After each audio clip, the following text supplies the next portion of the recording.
The portal sealed shut behind Kira with a faint shimmer. His breath came in ragged gasps as he called out, "Mom!" Silence. He turned in a slow circle, taking in his surroundings.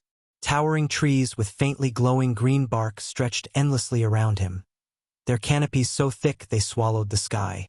Wisps of golden insects drifted lazily through the air, casting a soft radiance, like fallen stars. It was eerily quiet.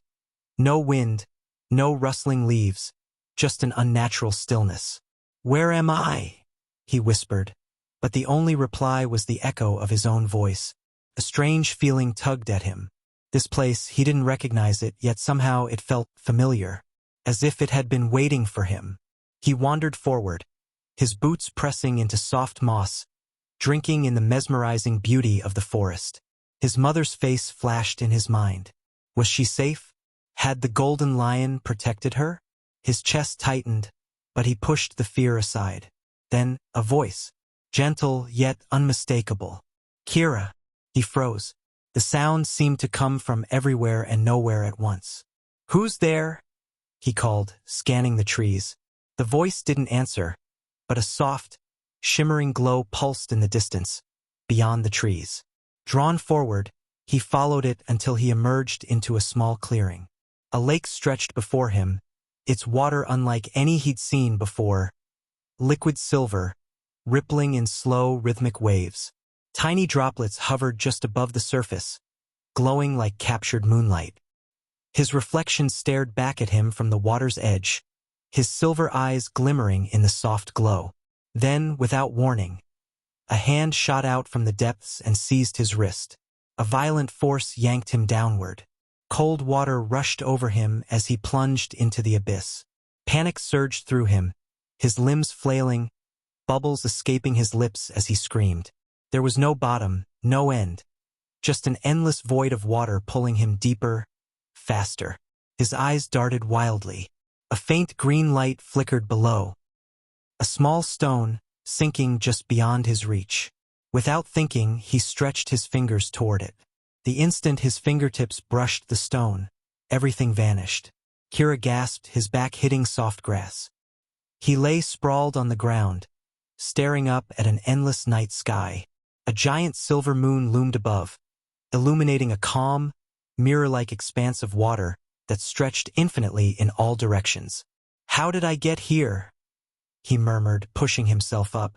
Then the voice called again. "Kira, don't be afraid. Come closer." Hesitant, he took a cautious step forward.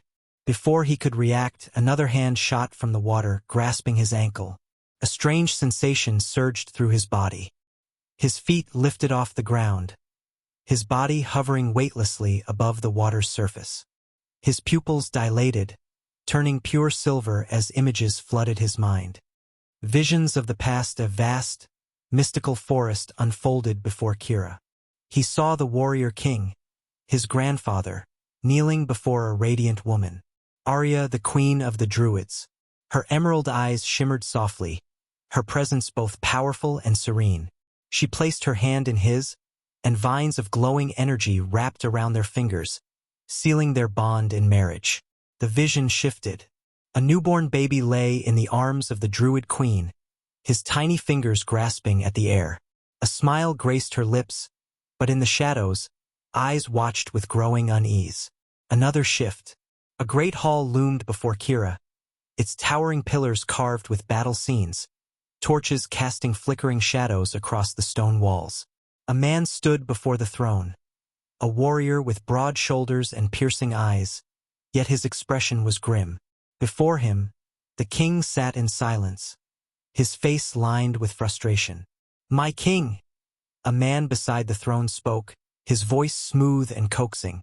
"The warriors are the only race capable of producing offspring with the strength of two bloodlines. Our ancestor, the great warrior king, ruled with unmatched power, able to raise the fallen from the dead. But since his time, all attempts at intermarriage have failed. The offspring are weaker, powerless. You must succeed where others have not." His gaze flickered toward Johann, the king's only son. Johann lowered his head, shame pooling in his silver eyes. "Your son?" the advisor continued, his voice edged with quiet disdain. Was born of a druid queen, yet he wields no power, no magic flows through his veins. He is nothing but an ordinary man. Murmurs of discontent rippled through the gathered warriors. His mother is to blame, another voice muttered. She fills the king's head with foolishness, talks of peace, of balance. But we were meant to rule. A fist slammed against the armrest of the throne. Enough!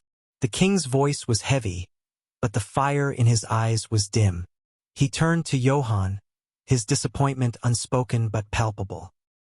Johann clenched his jaw, his hands curling into fists at his sides. He had trained harder than any warrior, had honed his skills to near perfection. But he would never be enough. He could not summon fire, bend the wind, or command the earth like his mother's kin. He would never be the weapon they wanted him to be. One final, horrifying vision. A grand chamber, filled with warriors. At its center stood a woman, her green eyes burning with fury as she faced them. Armed men encircled her, their weapons drawn.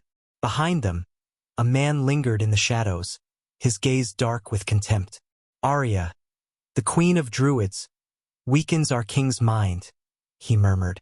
She has poisoned his thoughts with weakness. While we dream of conquest, he speaks of unity.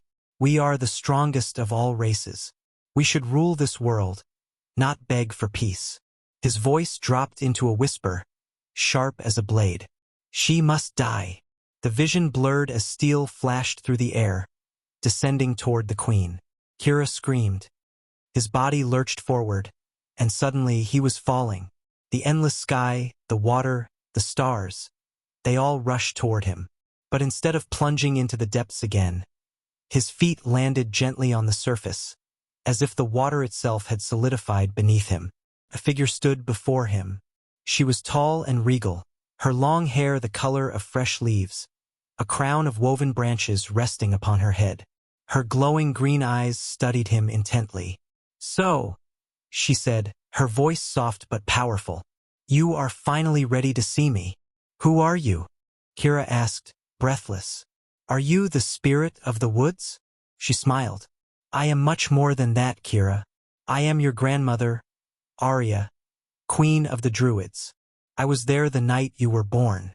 I witnessed the immense power you absorbed from your father when he died, even before you took your first breath. Never before had a child retained such strength while still in the womb." She disappeared briefly, reappearing beside him in a blink. "I couldn't save your father," she continued, her voice tinged with sorrow. "But I did what I could to ensure your survival. As you absorbed his power, I realized you were also drawing from me." Kira's breath caught. "You mean, I took your power too?" Aria nodded. "And even after you were born, I watched in awe as you absorbed the elements and forces of nature themselves." She studied him closely. "Have you learned to control them?" Kira hesitated before shaking his head. I don't remember having any powers." Aria's eyes widened. "What? All these years, and Laura has taught you nothing? You know my mother?" Kira stepped forward, desperation in his voice. "Please, help me save her." Aria's expression softened, but her voice remained firm. "Kira, I can only help you within these woods. If you leave, I cannot follow. But do not fear. Mordrain will not harm his favorite daughter." She paused, letting the words sink in. "However, if you truly wish to fight for her, you must learn to control your power. Tell me, Kira, do you want to be strong enough to protect your mother?" Kira clenched his fists. "Yes." Aria's lips curled into a knowing smile. "Then we must not waste any more time." In an instant, she vanished. The water around them began to ripple, the moon above twisting in the sky. The world around Kira shifted, no longer the glowing lake, but a vast, ancient arena. Before he could fully grasp what was happening, a massive rock, the size of a tree, came hurtling toward him. He barely dodged in time, but the impact sent a powerful shockwave that threw him off his feet. As he scrambled to stand, the rock shuddered and began to move. A deep, guttural sound rumbled through the air. The stone shifted, forming a massive creature with glowing green eyes. Towering over him, it raised its jagged arms and hurled another boulder straight at him. Kira turned to run, but the boulder clipped his shoulder, sending him sprawling across the ground. Pain seared through him as he gasped for breath. He barely had time to recover before the rock creature leapt into the air, its enormous fist crashing down toward him. Instinctively, Kira threw up his arms, shielding himself, and screamed. But the impact never came. Slowly, he opened his eyes, just in time to see a giant golden lion standing protectively before him. The beast's powerful jaws clamped down on the creature's arm, a deep growl reverberating through the air. With a mighty shake of its head, the lion tore through solid stone, shattering the rocky limb to pieces. The creature let out an eerie moan, stumbling backward before vanishing into the mist. Kira lay frozen, breathless, his heart hammering in his chest. Aria reappeared, and the golden lion immediately padded toward her, lowering its massive head to nuzzle against her side. She smiled, stroking its mane with an affectionate touch. "Kira," she said, turning her gaze back to him, "you are no longer a newborn. You cannot rely on Vega to save you every time." Kira struggled to his feet. "Vega?" he echoed, confused. "Who's Vega?" Aria arched a brow. "You summoned your lion without even knowing his name?" Kira hesitated. I don't know. It just happened." Aria shook her head, amusement flickering in her eyes. "You have incredible potential, Kira, but there is still so much for you to learn." Kira trained relentlessly under Aria's guidance. Days blurred into nights. She taught him to sense the elements, to feel the pulse of nature itself. But something was wrong. No matter how hard he tried, he struggled to control his magic. One morning, Aria stood over him, concern etched into her features. "Kira, when you were born, your power was unmatched.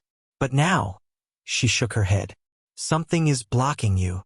She led him beyond the core of the woods, to the base of a towering mountain. Pressing his palm against the stone, Kira watched as a hidden cave entrance materialized before him. As soon as he stepped in, the entrance sealed shut. Darkness swallowed him whole. Then, a massive, floating shield appeared before him. Chains bound its surface, thick and unyielding. Smaller shields hovered around it, each engraved with different symbols. Warriors, weapons, elements, animals. One of them glowed faintly. Kira stepped closer, his fingers brushing the metal. The engraving on the shield showed a lion with piercing golden eyes, surrounded by 5 wolves. Something deep inside him stirred. "Vega!" The shield shuddered. The chains rattled violently before shattering. A golden lion materialized before him, along with 5 enormous silver wolves. The moment they appeared, a surge of energy coursed through him. A connection, a bond as old as time. Memories flooded his mind. Of them hunting his mother the night he was born. Of their presence always lingering in the shadows, watching him.